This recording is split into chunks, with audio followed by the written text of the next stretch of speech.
and actually it runs in pretty much in 30-year cycles, denominational growth. And I think it's interesting that we're on an upswing. We're right at the beginning of in the Episcopal Church of an upcycle. So I think that we're looking at really a pretty potentially wonderful 30 years as an Episcopal Church. We've been at the bottom of a 30-year decline, and we're coming out of that and into an up period. So this is a very exciting time to be an Episcopalian. And you all, whether you realize it or not, are setting the course for all kinds of Episcopal churches. You're going to become the model for how to grow a church. Well, you are. But as wonderful as Lang is, it's not just Lang. It's all the rest of the leadership that's made this possible. The question you're going to have to face in the not too distant future after you get off your building issues is how do we share this with others? Because you have, it's sort of like last week's gospel when Peter says to Jesus, well, you're the one that's got the words of life. Well, in a very real way, you all have the words of life because you know how to make it happen. And what's happened here is not just about demographics. I mean, if it were just about demographics, anybody could set up a preaching stand and build a church in a place like this. That's not what happened here. And so you actually do have the words of life. You just don't know exactly what they are.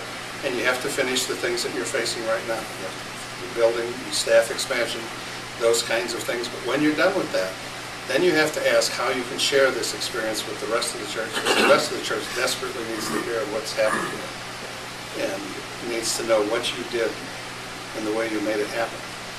Bishop, I think that's a great segue too. How will this vestry and our leadership in our church be, well, you said some things this morning about the paradigm shift from, a church with no walls and a gym to kind of a building. What kind of leadership will that require of them, and what does that mean for all of us? I think, well, actually, was anybody in the vest? May have been somebody else I talked to. As I was standing at the back, was that we had this conversation? I was standing at the back of the church, saying goodbye to everybody. I was watching what went on the floor with the kids. You're going to have to think about that.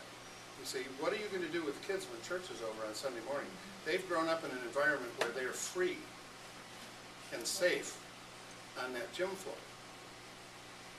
I mean, I hate to say this, but whatever altar guild you have, I'm not criticizing altar guilds, but they're not going to let the kids do what they were doing on the gym floor in the name of the church.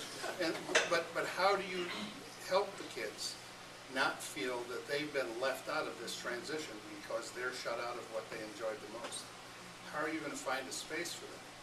And that's what the vestry has to do, is to begin to ask questions about what's going to be different when we make this transition, and how much of it do we have to find new ways of doing the same thing, and how much of it can we let go of?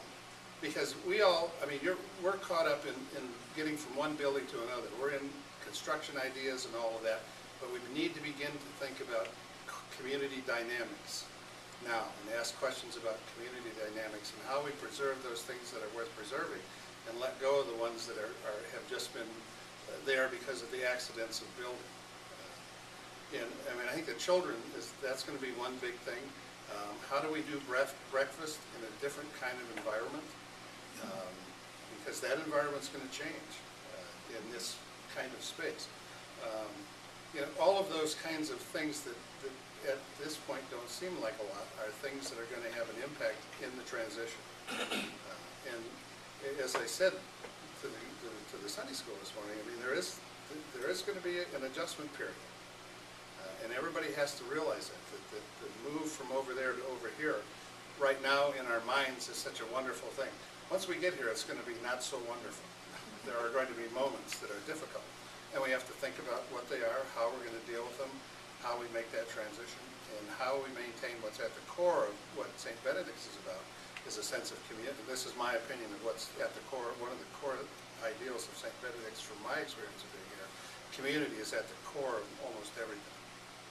So when we move to an institutional building, how do we maintain that fundamental principle of community in a whole different environment? Because this is an institutional building. That's not. That's a community worship building. This will be an institutional building. And as proud as I am that we kicked the Baptists off the corner, part of me wishes that it could still be a community building. Yeah, so that's the kind of stuff you're gonna have to deal with as a vestry in the transition. Is it okay to put a basketball goal up into the sanctuary? If it makes you feel better, put a cross on it, though. Excuse me, a very tasteful cross. Well, that's what I was just telling you. We could build a gym and then we could just set up every Sunday. Let's say we did, it really don't.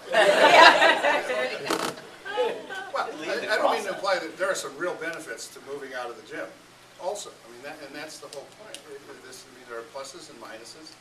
You celebrate the pluses, but you have to think about the minuses, about what's going to change that you don't want to change.